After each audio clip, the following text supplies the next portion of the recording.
Kusay naman natin ang sitwasyon sa Parañaque Terminal Exchange ngayong may long weekend. At live mula sa Parañaque may unang balita, Bam Alegre. Bam?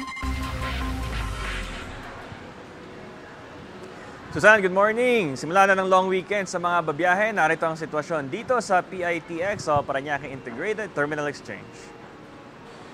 Asahan ang maraming mga kasabay na biyahe.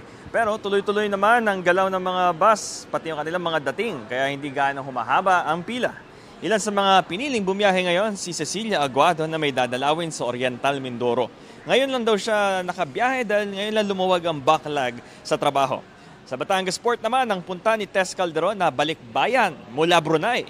Batid niyang maraming bibiyahe kaya inagahan nilang mag-anak. Sa Calapan naman, ang romantic getaway ni Giselle Calao at ng kanyang partner.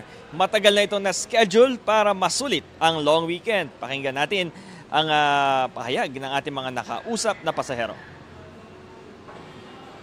Parating po ko kasi yung partner ko and then schedule po namin long weekend dahil holiday din po. Galing po ako ng ibang bansa. So, dumiretso na lang po kami dito para at least maaga sa biyahe. May trabaho kasi.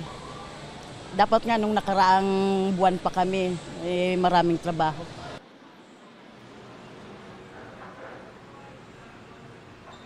Susan, nananatiling mahigpit ang seguridad at meron ditong mga counters din ang ating pulisya. Makikita ninyo sa ating likuran, ito yung inflow ng mga tao sa ngayon. Hindi naman dagsa pero patuloy yung kanilang pagdating. Ito ang unang balita mula rito sa PITX. Bam Alegre para sa GMA Integrated News. Happy weekend!